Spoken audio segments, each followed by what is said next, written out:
Good morning and welcome to our seminar of today. Thank you to all of the attendees that are here with us and to EA University for joining us to speak about the importance of positive leadership skills for women. During today's seminar, EA University will teach us how women can leverage the principles of positive psychology to improve relationships with management, employees, teams, and other stakeholders. To address these matters, we have here with us today two speakers. On one hand, Noémie Pertel, founder of Empowered Wellness and Center for Positive Leadership, and in the other hand, Deise Leobet, Director of International Development of EA University for North America and the Caribbean. This webinar belongs to Women On, an initiative from the Spain-US Chamber of Commerce, whose objective is to provide individuals and companies with tools that will ensure equal opportunities. We want to be drivers of change by generating social awareness and in which professional skills and abilities prevail, promoting the competitiveness and sustainability of companies, as well as the access to positions of responsibility with equal opportunities. Today's webinar will last about 1 hour, followed by questions. If you have any question, you can send it to us through the control panel you have in your right, and you can send your questions at any time during the presentation, which will be answered at the end of the webinar. This webinar is going to be recorded, and we will be sharing the video and presentation in a follow-up email after we finish. We want to encourage all of the attendees to visit our website and check all of the activities that will be taking place in the following weeks. Our website is www.spainchamber.org. And with all that said, Deise, ready when you are. Yes. Okay. Thank you so much, Arantxa, for the nice introduction. And also want to thank the Spain-US Chamber of Commerce for co-hosting this event on women and positive leadership today with our university. I would like to take the opportunity to give a very warm welcome to all the women that are attending this session today, and of course, men as well, and particularly to the ones that are IE alumni and are present in more than 160 countries from around the globe, particularly those that are located in the US, Canada, and the Caribbean. I want to give a special thank you also to the IE Miami team that is located in Coral Gables, and thank them for helping to co-organize this event with you guys. And there is one thing I also would like to mention, that we as a university have been collaborating with the Spain-US Chamber of Commerce, and that we are very proud that the chairman of the chamber and many other members are proud IE alumni.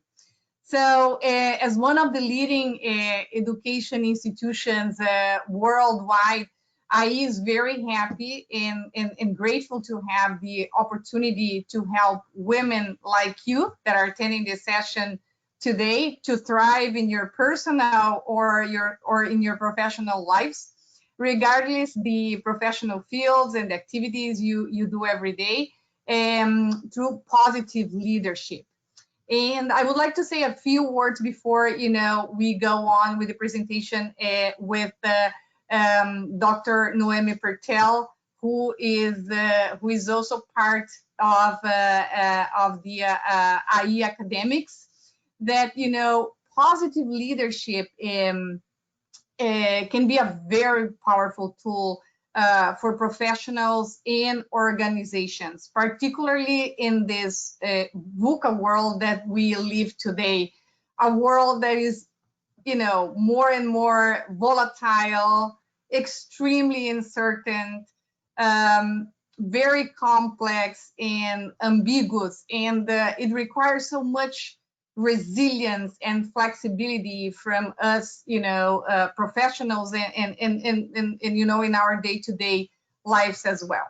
As you may know, positive leadership is a very new field, and IE has a university has been working on to making it accessible to leaders, professionals, and companies.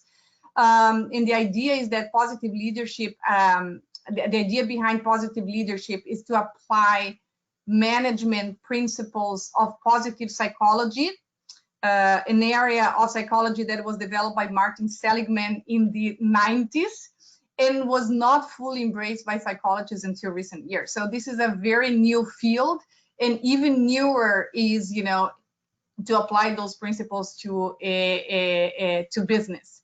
So what Seligman realized, and it might seem very obvious now, that the traditional psychology was too much focused on the negative emotions of people, traumas that people experience, conflict, sad memories, and that not necessarily helped many patients to recover, or it would make them take a long period to recover from this negative experiences.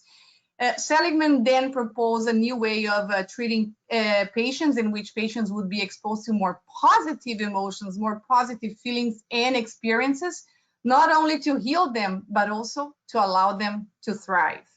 The results were extraordinary, and then a few years ago at university, there has been at the forefront of many changes in the education sector, and we are very proud of that. And we have been consistently recognized by the media and by the rankings and by other institutions in this sector as one of the most innovative education institutions worldwide. We then started working with several psychologists, researchers on positive psychology, and with companies and managers. And then we put together this beautiful master program that embraces and applies these new findings of positive psychology to help business and business professionals and companies. The program is called, so the idea was that if positive psychology was doing wonders for individuals and people, why it could not help executives and companies to find a new way of managing teams and conducting businesses. So the result was the launching of IE's Executive Master in Positive Leadership and Transformation. It is a program that for the past 6 years has been helping managers to better understand human behavior and therefore maximize the potential of these individuals and teams inside companies and organizations. One of the most praised positive psychologist theories is called Broaden and Build, and it was developed by an amazing researcher, Barbara Fredrickson. I'm proud to say that, well, she's one of the most respected researchers when it comes to positive psychology in the world today. And we are proud to say that she teaches at the IE Master of Positive Leadership and Transformation. And her theory of Broaden and Build shows how positive emotions have this broadening effect, and that allow people to discard the automatic responses that we have. And instead, when they focus on the positive, they look for creative, flexible, and new ways of thinking and acting. In other words, Broaden and Build, when applied to the workplaces, shows that companies and business leaders and leaders from all fields that understand better the power of positive emotions are more likely to have dedicated employees who cooperate with each other, increase the levels of collaboration, and resulting in more creative and efficient employees that also have a spiral effect on clients and creates this virtuous cycle that impacts positively in the end in the company's performance. This is just one of a few examples on how managers, and particularly women executives and leaders, in different fields, can profit from positive leadership. And this is what we will be exploring today with our amazing guest speaker, Dr. Noémie Pertel. And I have the pleasure to introduce her here today. As I said, I'm very proud to say that she is the academic director of the IE Master in Positive Leadership and Transformation. And she, apart from IE, she also teaches at Columbia University. She is a woman entrepreneur. So she has founded Empowered Wellness, which is a center for positive leadership that is based here in New York City. and she has been teaching vitality and embodied leadership since 1998. She has also been working with companies and organizations and institutions from around the world, including the United Nations, the New York Times, just to name a few. She's also, she's also a scientist, and she has conducted several research projects at the Harvard Medical School and co-authored several medical publications and treated over 10,000 patients. I think her records, speak for herself. And I think we have this great opportunity to hear her and how women can thrive, with positive leadership. As Arantxa mentioned, we will be, you can type your questions, throughout the presentation, and Noémie will be answering them at the end. Noémie, thank you so much for doing this, and I hope everyone enjoys the Noémie's presentation today.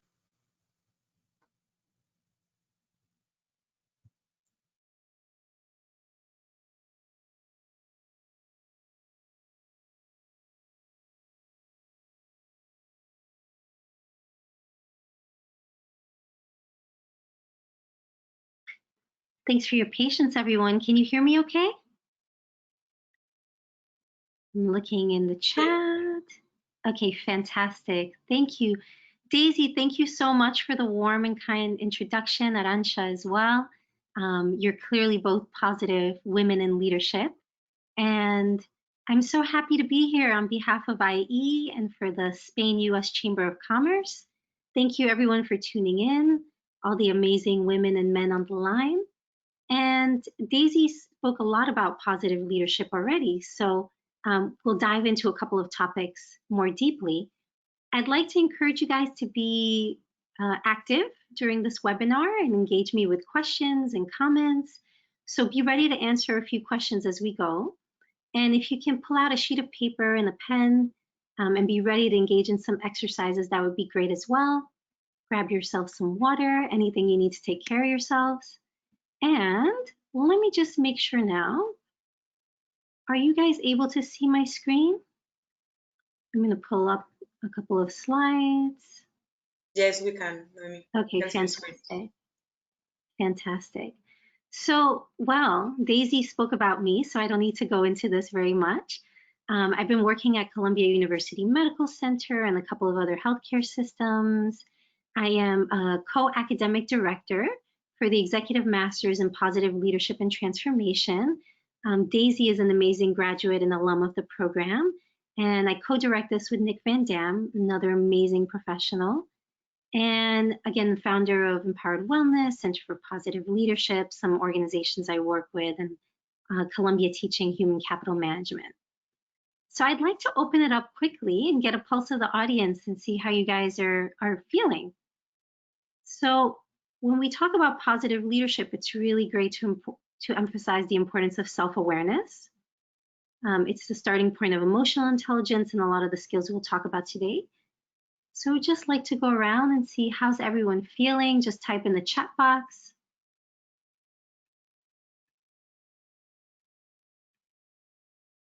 Fantastic.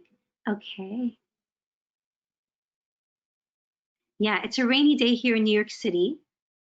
So it's a little bit dreary, but I'm happy to be here with you guys, so my energy is high. So Daisy mentioned this as well. We're living in VUCA times, VUCA times 1,000, right?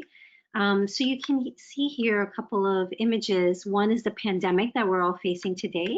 It's transforming not only our personal lives, but the way organizations are running, the way learning is happening and leadership.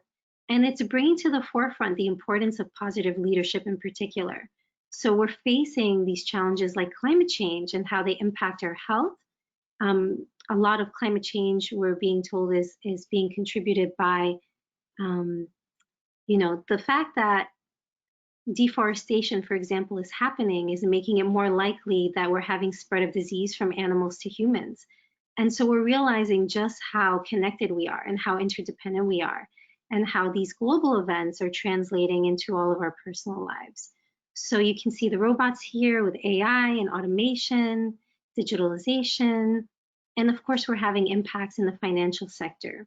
Now, in terms of personal stress, 48% of people are reporting that they're anxious about the virus.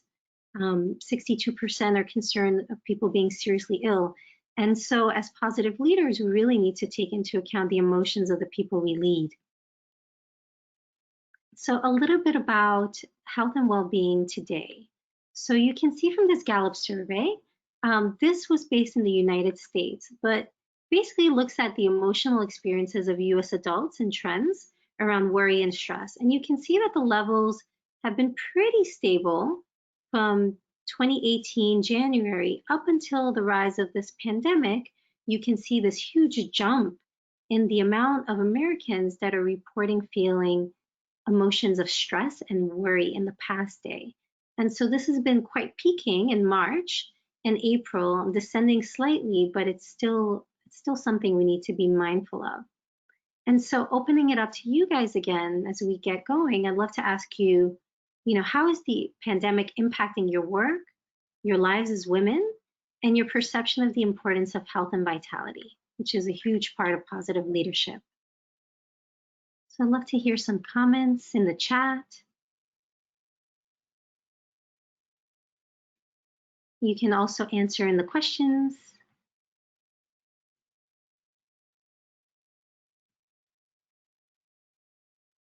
Okay, taking a moment. Yeah, a lot of stress, anxiety. And so my next question here, what do you guys see when you look at this image? Does anybody know what this is?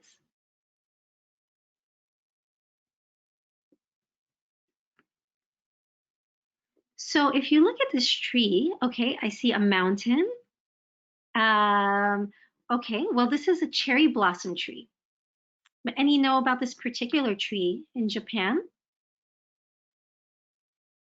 So what's special about this tree is it's 1,000 years old. So, we've been talking about resilience and how do we bring out the best in leaders and individuals and women and people. And resilience is something that we think of as bouncing back from adversity. And we can see examples in nature and organizations all around us. But I'd love to hear, how do you think this tree has survived the thousands of years? And what do you notice when you look at this image?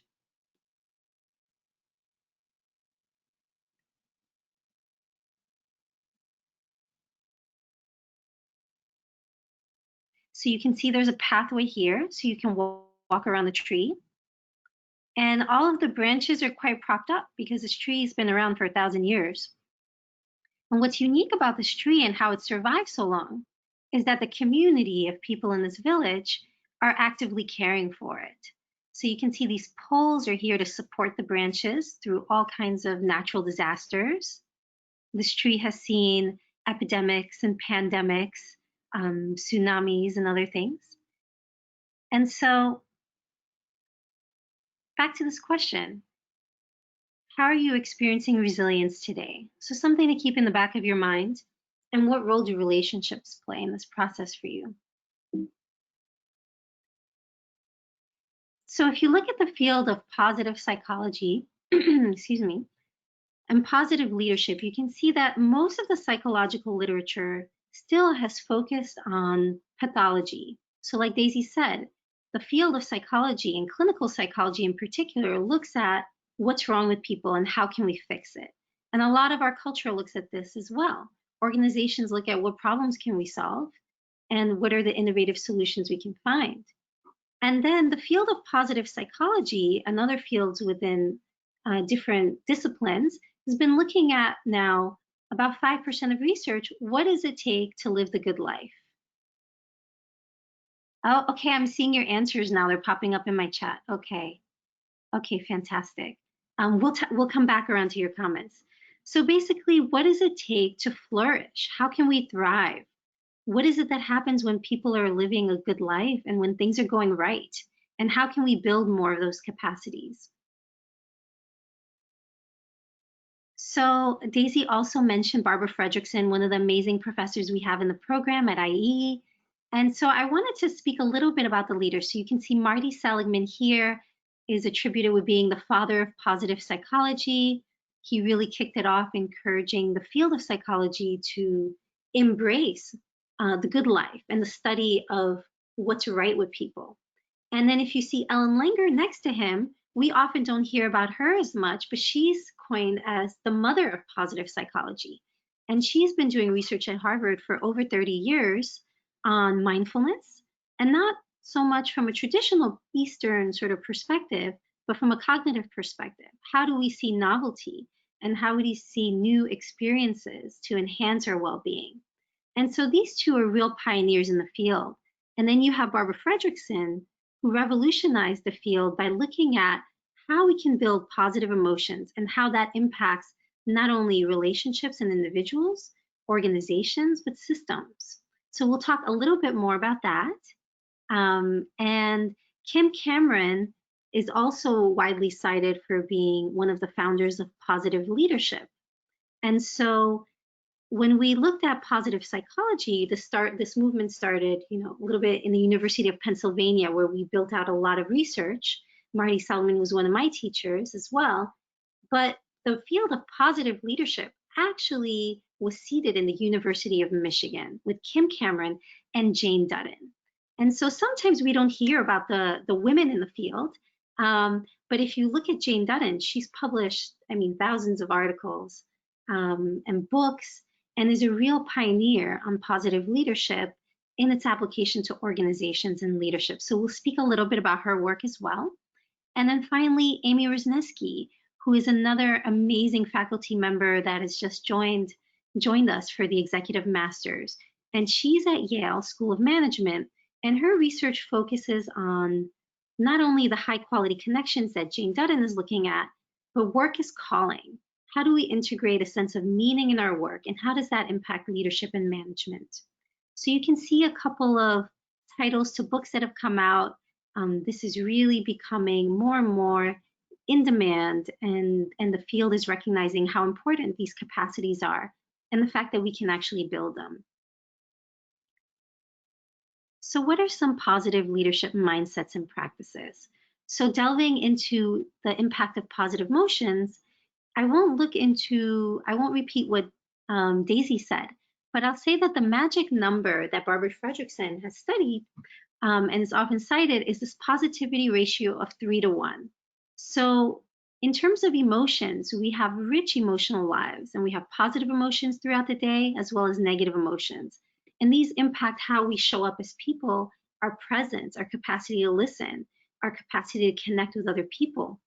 And the magic number that Barbara Fredrickson and her team have found is that for every 1 negative emotion that you feel, you need about 3 positive emotions to make up for it, to keep the energy high and to broaden and build.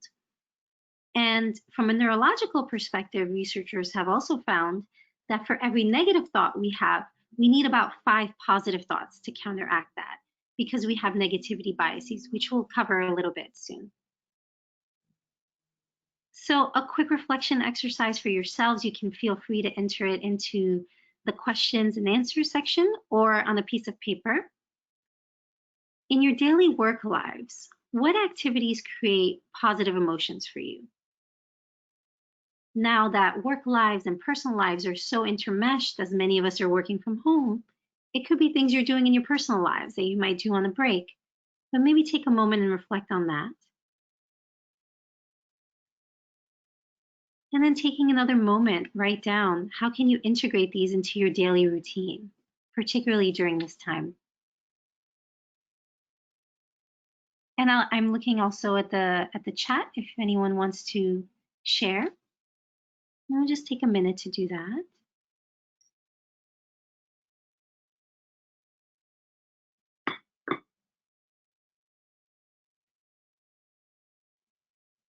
So this is an exercise that you can do on your own, and it's something to come back to and to adapt as your lives are changing. Now, as driven women, as driven professionals, passion and purpose is really, really key to not only our well-being, but our performance. And right now in these times, but at all times, it's really important to look at where our energy is, how high is our vitality. And there is a relationship between passion and purpose. And the more that you're engaged in your work, the more passionate you are, and you can have higher amount of working hours, then you can be quite driven in your work. However, if the number of hours is pretty high and your passion is high, there's also a risk of burnout. And so anybody experiencing burnout right now, these days, some people are having Zoom burnout. The idea is that we want to stay in the sweet spot between balanced and driven. Because if our number of working hours and energy we're putting out is low, but we're passionate, we might be disengaged. We might feel a sense of balance. Particularly if we don't have passion and we don't have a lot of work, then we can completely check out and the people in our teams can check out. But on the other hand, we can be really loyal workers and really committed to our teams, but fail to have a sense of passion and a sense of personal purpose and meaning, connecting the two. And that's when we can be loyal employees, but we don't maximize our potential as leaders from a positive leadership standpoint and in terms of human flourishing. So something to keep in mind. So there are different models of positive leadership, and there are different models of health and well-being. One of the more popularly known is the PERMA model, which is focused on positive emotions, engagement, relationships, a sense of meaning, as well as accomplishment. But what research has found, particularly when it comes to thriving in the whole person and human positive leadership, is that there are multiple components. One of the components that's often missing is physical body and health. And we're seeing today that health is more important than ever, right? For any of us who are trying to continue focusing on our careers and ignore health, we've sort of been awakened to how important this is when something like this happens and how it impacts our professional lives and our personal lives. And so this model is a model I developed with my friend and colleague, Nick Van Dam. And we look at the physical aspects of health, well-being, happiness, and human flourishing in our personal lives and at work, and looking at factors like sleep, energy, nutrition, physical movement, as well as on the mental perspective, from the mind perspective, looking at mindfulness, contemplative practices, the power of self-regulation, thank you, Jane, resilience, so how we bounce back, learning and growth, right? So the fusion between learning and L&D and health, right? And how all these components build on each other, as well as purpose and meaning. So looking at economic empowerment, particularly for women, the power of high quality relationships, a sense of meaning and contribution, as well as spirituality, whatever that might mean for you. These are all different elements that are mutually generative and supportive, and they draw on the research from a number of fields, from management science, positive leadership and positive psychology, as well as psychoneuroimmunology in the medical sciences and psychology. And then if you look at the green space in this model, we have to understand that we do not live in isolation, nor do our teams, right? So there are different aspects of the environment that impact how we show up as leaders and how we show up as people, not only when we're at work, but when we come home from work and the energy that's left over. And so these elements we've separated into different aspects of the environment. The work environment, which we'll touch on briefly. The social environment. So what's the culture like? What's the climate? How psychologically safe is it? And then finally, the natural environment, our relationship to the greater ecosystem.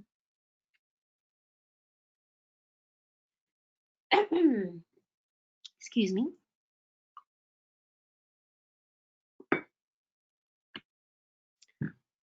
So delving into this model a little bit deeper, I'd love to cover a couple of aspects of the mind. So what are these inner forms of psychological capital that we can harness? And one of them that's really popular today and in the workplace is mindfulness. So we know that mindfulness helps build not only our capacity to engage in a more dispassionate or neutral sort of emotional state, more self-regulated.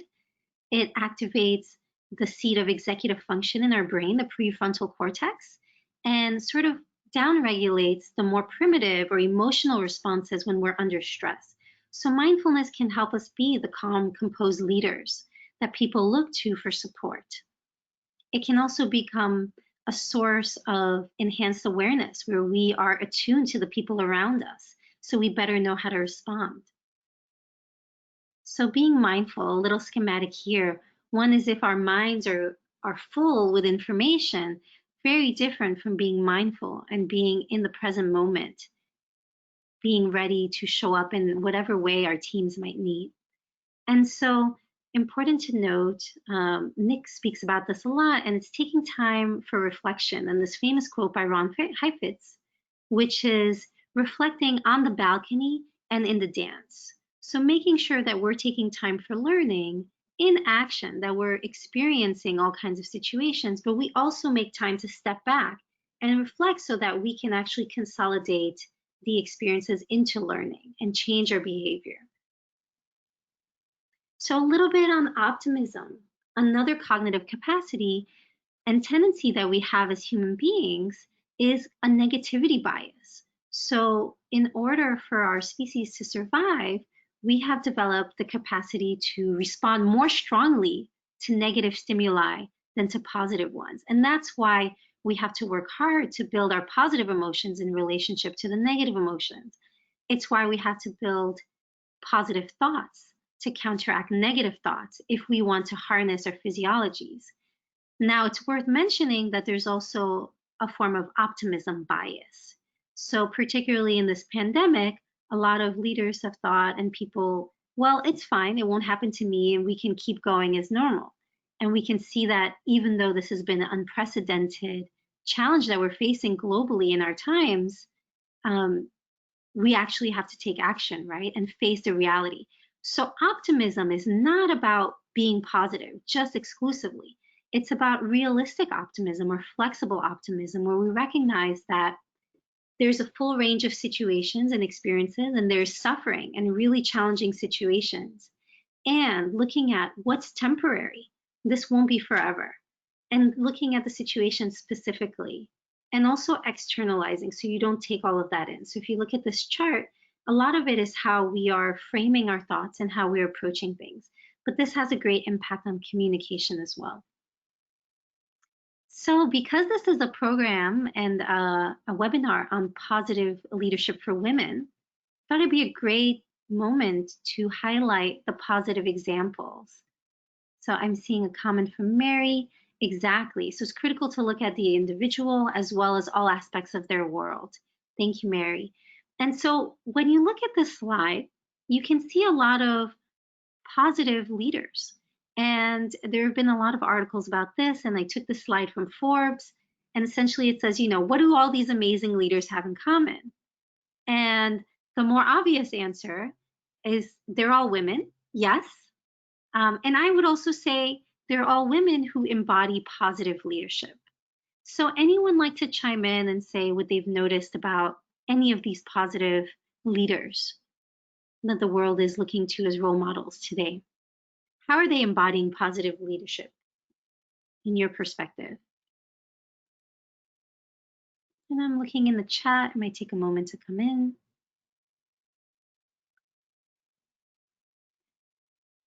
So what we're finding, and some of you might be noticing this, is that a lot of the qualities that these women have been praised for have been essential qualities of positive leadership. So research shows that positive leaders show empathy. They're able to connect and convey compassion to other people. They're able to maintain a sense of openness and presence, which requires us to have great control over our nervous systems, our own anxieties, emotions, and worry to be a positive leader. They also communicate with honesty and transparency. They don't try to sugarcoat or hide the realities of the situation. And they convey some vulnerability. They show positive emotions, but they also show more challenging emotions in their suffering, right? And this applies for men and women. They communicate frequently and again with transparency, so everyone on the team knows what's going on. It makes people feel more cohesive and together. And again, they practice being deliberately calm.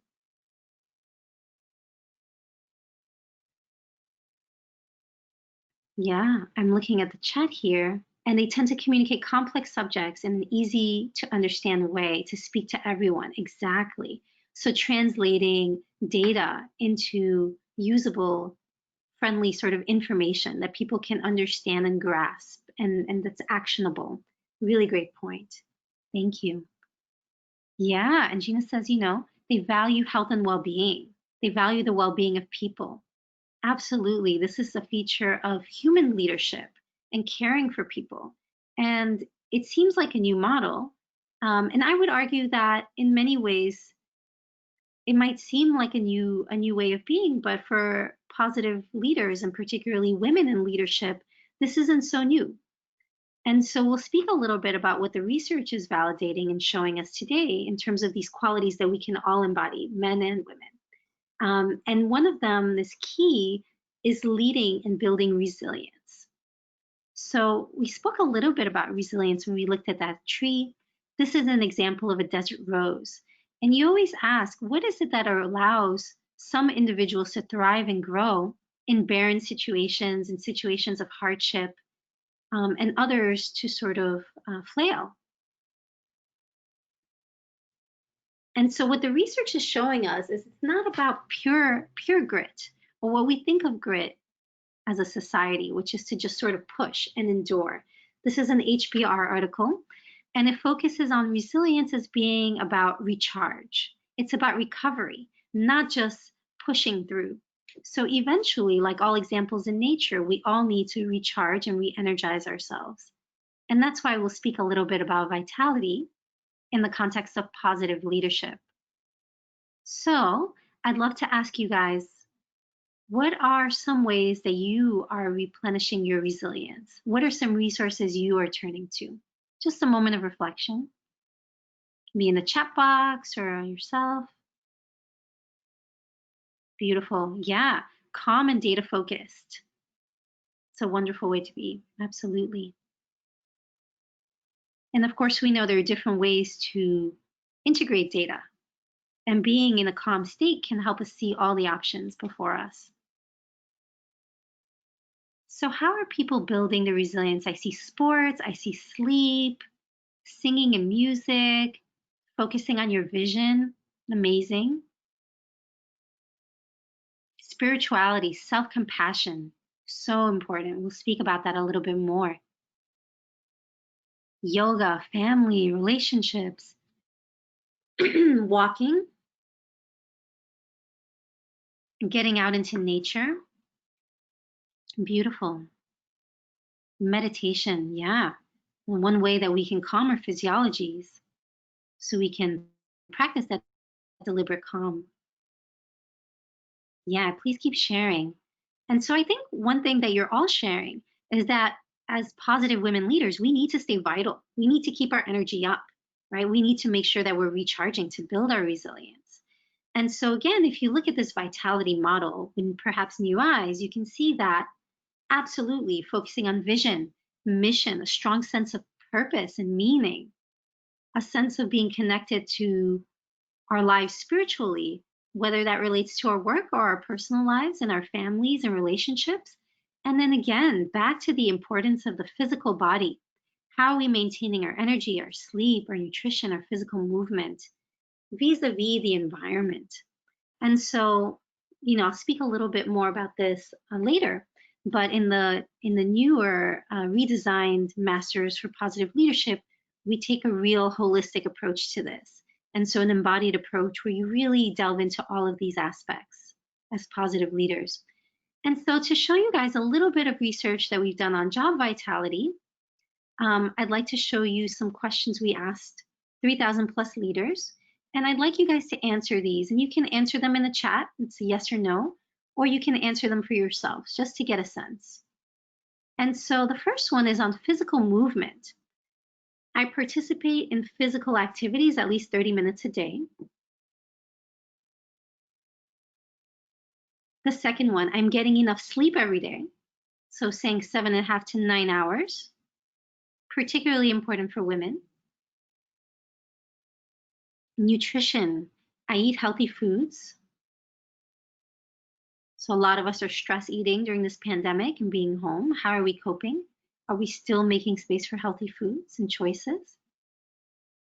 Practice mindfulness several times a week. My work gives me a sense of purpose and meaning. I see you guys participating. Thank you. So we got some mixed answers here. Learning. I'm motivated to pursue knowledge for personal or professional reasons. So again, we know that learning boosts health and well-being. And health and well-being also allows us to process and assimilate information better from a neuroscience perspective. So a lot of these reinforcing one another. Well-being, I have been feeling relaxed recently. My subjective sense is that my life is well balanced. And finally, my work contributes to my psychological well-being.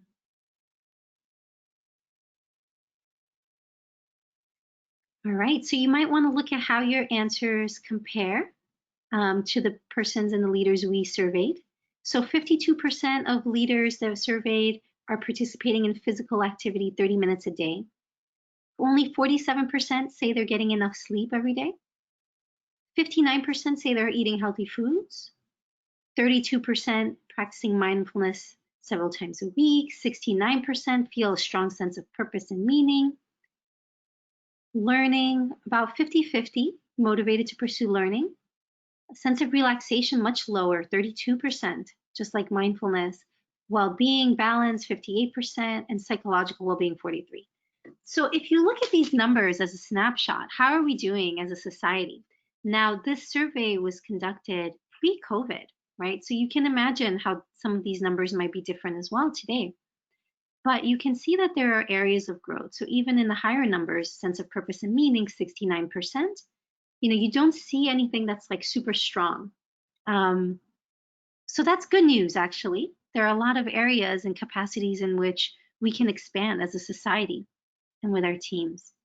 And so we won't go into too much detail today. I want to open it up for questions, but a quick survey of some of the literature that might be useful. So what happens when individual purpose aligns with company purpose?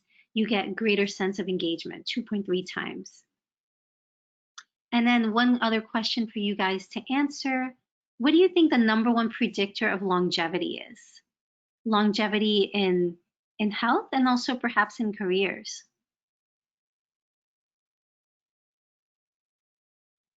Yeah, Maria, I see your commentary. There's a lot of space for growth here. It's our world is needing more positive leadership and positive women leaders. Balance, okay, purpose, happiness, positive attitude.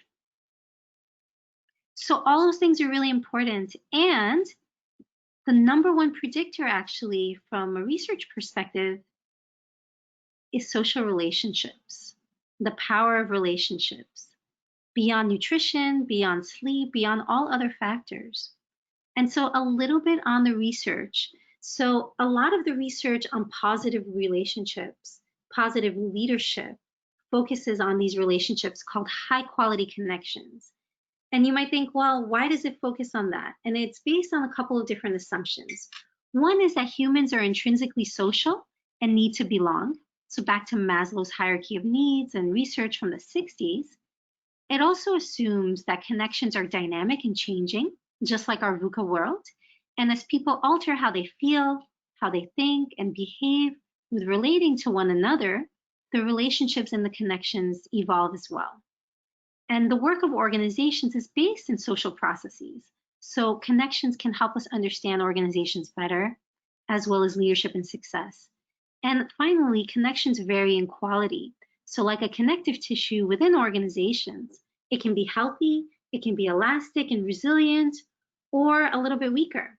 And so the research focuses on short-term interactions between people, dyadic, so between two individuals, and looks at positive interactions in the workplace. And what the research found is that the number of positive emotional experiences really increases our sense of aliveness, our sense of engagement at work, our performance, our well-being. And the interesting thing is that it doesn't take very long to build these high quality connections. So if you can enter into the chat, how long do you think it takes to build a really strong connection that will enable your well-being? So looking in the box, 1 week, 6 months, 1 month, seconds. Okay, so we've got a variety of answers here. So I'll say also a little bit more about the subjective experience and the connection quality. It has a couple of characteristics. So one is a sense of vitality in the connection. There's a sense of positive arousal and heightened positive energy.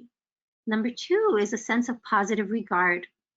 It's feeling known, feeling loved in the connection, respected and cared for. And yes, out in the workplace.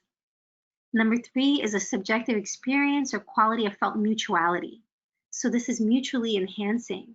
And when you get all of these, the full participation and engagement of 2 people for this duration of time, you get not only a sense of mutual respect, but you get a life-giving, generative sort of relationship that helps boost the team, the organization, the performance, as well as the energy and well-being you come home with at the end of the day. And so how long does it take? The research has shown 30 seconds. 30 seconds is the minimum amount to build a micro moment of high quality connection. And again, these are characterized by respectful engagement, a sense of positive regard, a sense of presence where you're turning towards a person and engaging with them. Other aspects include task enabling, so supporting another person's goals.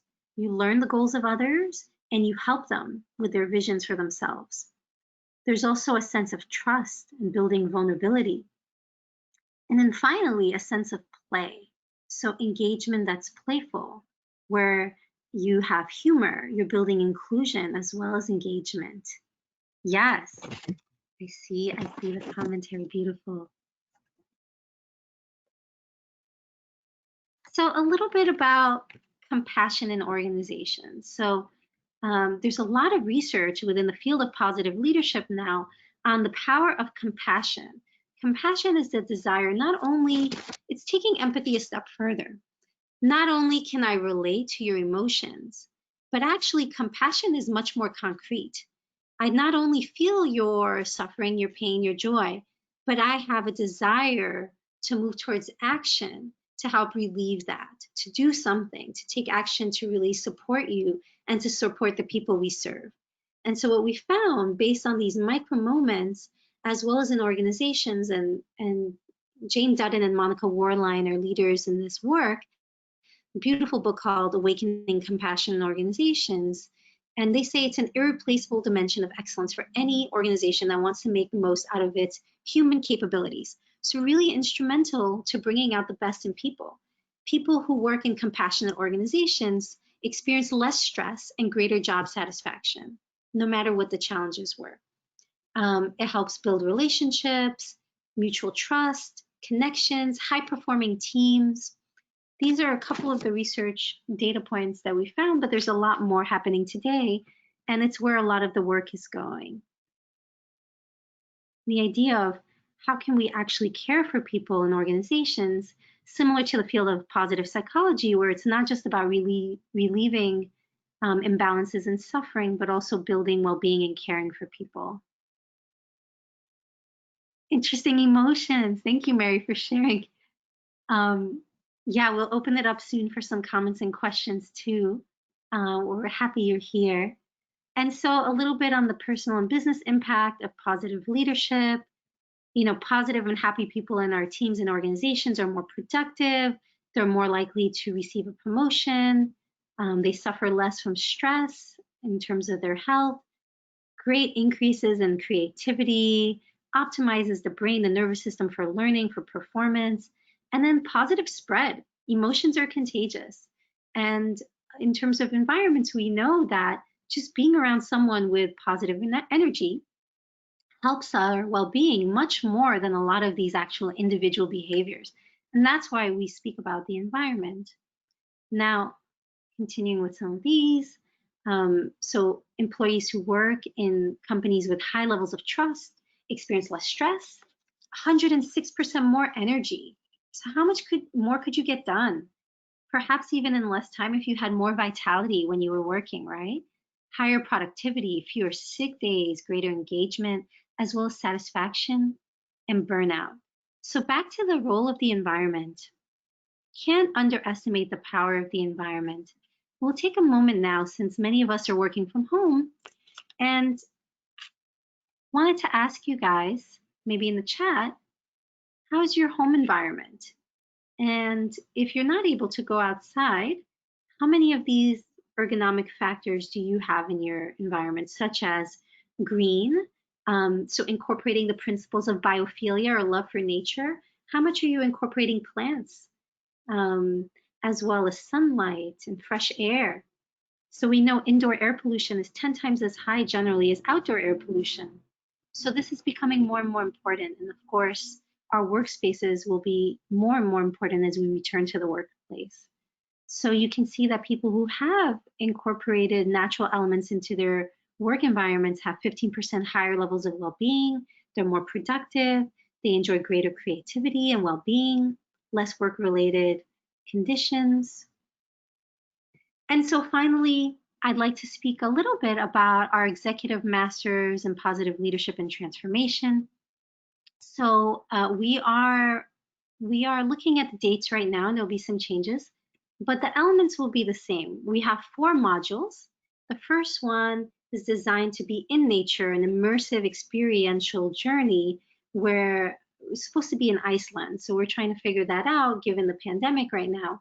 But the idea is to really start from the inside on this journey in your leadership and getting self-aware and building your own vitality and well-being so that we can go into the next module, developing human leadership capabilities, developing strengths. You can apply this in real time to your teams and your practice, as well as leading positive change. So the third module, these will be in Spain, looking at how you can take this now, not only within your small teams, but how you can become a positive force in your organization and help create change and lead change. And then finally, transforming the teams and the organizations and scaling the impact across the system. So I want to make sure we have a couple minutes left. Do we have any questions? Not on this or on the program or anything else?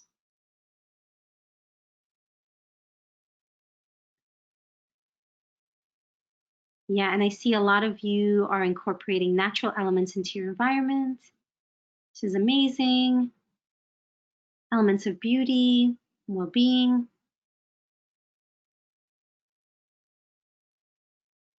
So Deise, I might hand it over to you to see if we have any questions in the last couple minutes.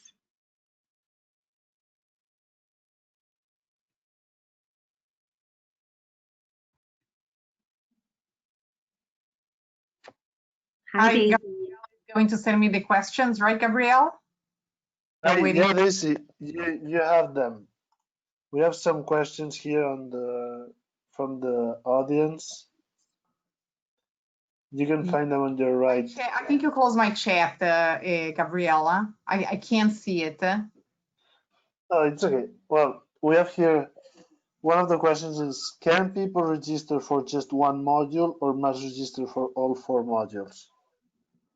Yeah, great question. So going back to the program, it is a cohort journey. It's a 1-year journey through positive leadership where you get to really embody this in practice. Right now, we don't have them open so you can take it modularly as pieces. And part of the reason is that we're creating a deep journey, a community of change agents and positive leaders, and that journey is developmental, and we're going on it together. And so, so the answer is right now, no, but perhaps in the future, there'll be other opportunities. And we have another question here. Is the program online? So there will be online components, absolutely. This will be a blended hybrid learning format. Nick has been really instrumental in harnessing the insights of e-learning and his experience in different organizations at McKinsey and Deloitte, and and really creating an amazing virtual aspect to the experience. And so it will be blended. And the idea is we're going to have these amazing professors and leaders in the field virtually connecting with all of you. And we'll have different levels of experience and engagement. And then when we come together, it'll be almost entirely experiential. So we'll really put these into practice in the immersive session. So it'll be both. Yeah. Great question. Jump in, Noémie. First of all, thank you for the amazing presentation. You know, I actually embarked in a new journey of experiencing positive leadership. For those that are part of this session, you know, I'm an alumna of the program. I graduated 2 years ago, and I can speak firsthand, you know, of the wonderful impact, you know, the positive impact it has in your personal life, because the program change, you know, takes you to a self-development journey that transform you. So, I mean, what we always say that if you want to lead transformation in your team, in your department, in your organization, first you have to transform yourself and prepare yourself. And I think this is what Noémie was mentioning in terms of what is the first chapter of the program. So I think one of regarding the how classes are taught at IE, IE actually is a pioneer in what we call liquid learning. Mm-hmm. You might be familiar with the concept of, you know, liquid companies, you know, liquid, you know, sharing knowledge. So what we are doing in education is liquid learning, which is using all the tools that are out there, you know, technology, to allow full flexibility and also personalization of the program. You know, the physical barriers are not there, and it allows you not only to get knowledge, you know, from the best sources, but as, you know, Noémie was saying, having, you know, a complete transformational journey, and be able to experience firsthand, you know, with professionals from that are in different parts of the world, connecting with companies that are in organization in different environments, and also leveraging from the 30 locations that IE is present, you know, around the world. So I think this is one of the concepts of liquid learning that I was mentioning at the beginning. Thank you so much, Daisy. I'm also noticing a question on self-regulation, and a piece that I forgot to mention that's really key to this program is neuroscience. So within the context of positive leadership, we've added a lot on neuroscience and the physiological understandings of what happens with a lot of these practices, these positive leadership practices. And in terms of self-regulation, it's about being able to embody these changes, right? On a deep personal level. And to do that, you have to harness your physiology and your nervous system. And so learning about the neuroscience from a theoretical standpoint, but also from a practical standpoint, and how we use it in our presence, in our practice, in our relationships with other people, that's what the self-regulation piece is about. I think one of the questions here, I'm finally getting the question. Thank you so much, Gabrielle, is how do people and professionals can, you know, develop a sense of purpose? I think you touched this as, you know, part of, you know, you know, happiness, you know, to have the sense of purpose. Is there a way, you know, people can develop or improve or deepen this sense of purpose, Noémie? Yeah, it's an amazing question, Daisy. Well, I would say by going on a journey and going deep within, so building the capacity for self-awareness, so a lot of reflection and embodied reflection, then you tend to learn yourself better. You learn your values, something we'll do in the program, and your strengths. And then you see that sort of magical intersection between your strengths, your values, and the opportunities in your organization and in the world, in the teams, in your society. And so it's a process of alignment, also job crafting, like we'll do with Amy Wrzesniewski, the sense of crafting your own work so that it aligns with your sense of purpose. Okay, So that's a lot of what we'll be doing in the program. And so in terms, I think one of the other question here is regarding, you mentioned, how, positive leadership and positive psychology can also help relieving imbalances and negative emotions. Maybe giving some examples of, how we help people in this self transformation journey to remove these imbalances. Like if you have, concrete examples. Yeah, I mean, I think wonderful examples are happening politically right now. If we want to take it on a macro level, so like the Prime Minister of New Zealand saying, okay, I see the challenges and the suffering and your concerns, right? And these are real. And holding that space where it's not denying the current reality, but it's bringing a sense of compassion, empathy, and realistic sort of change, right? And so it's about how you're showing up and how you're communicating with people and practicing transparency so that you can actually acknowledge people's emotions and their internal landscape, as well as what's happening in the ecosystem, and then come to a place of positive solutions. I think that's a great example. I think a lot of these women leaders are amazing examples. Yeah, I think the other question here is, what are sort of careers, people pursue after, they graduate from the program? And I know you have, I think you know exactly, the answer. I just want to jump a little bit and give my, personal experience on what happened to me, after the program. I think one of the beauties of the program is because this is a program that embraces the liquid learning methodology. You're able to apply to your teams, to your company, what they're learning in class today. So meaning that, you don't have to wait for an entire year after you graduate when you do like a full-time program. You apply what you learn as, you evolve with the program. And I've seen, different examples of people. I mean, in my class, we had, several students, coming from the financial sector. And some of them were CFOs of large banks in the Middle East, also in Europe, and for them this program was very useful to see a more soft side of of the companies and applying these principles to develop their teams.